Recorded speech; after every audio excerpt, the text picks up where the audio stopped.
साल था 1567। पूरा मेवाड़ अकबर की ताकत से थरथरा रहा था, पर चित्तौड़ वो एक ऐसा किला था जो ना कभी झुका था और ना ही बिक पाया। अकबर को मालूम था, अगर हिंदुस्तान में उसकी बादशाहत को सच में मुकम्मल बनाना है तो चित्तौड़ की मिट्टी को अपने कदमों तले रौंदना ही पड़ेगा। उस समय मेवाड़ के राजा थे राणा उदय सिंह द्वितीय, एक समझदार लेकिन थोड़ा डरपोक शासक। जब अकबर की विशाल सेना ने चित्तौड़ को घेरना शुरू किया, राणा ने अपने परिवार और खुद की जान बचाने के लिए पहाड़ियों में स्थित उदयपुर की ओर पलायन कर लिया। मगर उसने चित्तौड़ को खाली नहीं छोड़ा। उसने किले की जिम्मेदारी सौंप दी अपने दो सबसे वीर योद्धाओं को, जयमल राठौड़ चित्तौड़ के सेनापति और फत्ता सिसोदिया वीर मेवाड़ योद्धा को।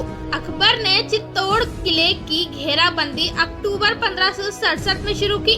उसके पास तोपें थी, लाखों की सेना थी, घोड़े, हाथी और जंग के तमाम औजार। महीनों तक चलने वाली ये घेराबंदी बेहद भीषण थी। चित्तौड़ के भीतर अनाज और पानी की कमी होने लगी, लेकिन जयमल और फत्ता की अगुवाई में सैनिकों ने हार नहीं मानी।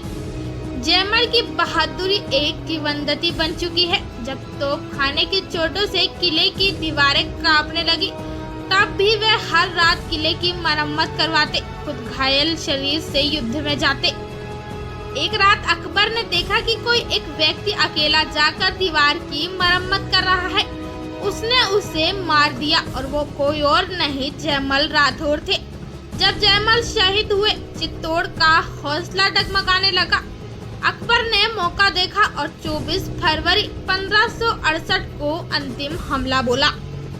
जौहर की रात अब चित्तौड़ की वीरांगनाओं को समझ आ गया था, दुश्मन जीतने ही वाला है और मुगलों की नजरों में औरतें सिर्फ लूट थी।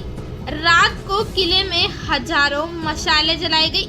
माँ ने बेटी को गले से लगाया, बहन ने बहन को अलविदा किया और फिर एक विशाल अग्निकुंड तैयार किया गया। चित्तौड़ की हजारों राजपूत स्त्रियों ने एक साथ अग्नि में कूदकर सामूहिक जौहर किया, ताकि उनका सम्मान मिट्टी में ना मिल सके। ये सिर्फ एक जौहर नहीं था, ये एक अमर बलिदान था, प्रेम, सम्मान और वीरता का सबसे ऊंचा रूप। शाका पुरुषों की अंतिम लड़ाई।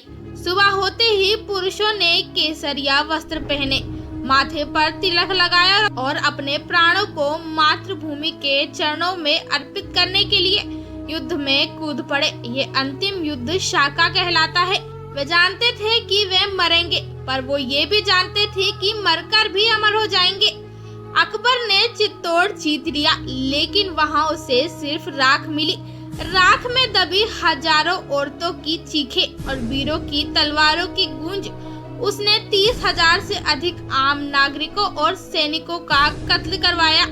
चित्तौड़ उजड़ गया, लेकिन उसकी आत्मा अमर हो गई।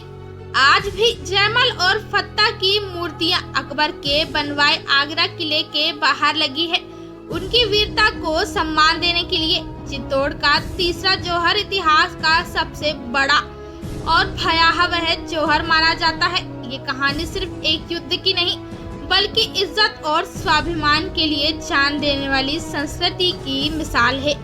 अगर आपको ये वीडियो पसंद आया हो तो इस वीडियो को लाइक करें, शेयर करें और चैनल को सब्सक्राइब करना ना भूलें, क्योंकि इतिहास सिर्फ किताबों में नहीं बल्कि हमारी आवाज़ों में भी जिंदा है।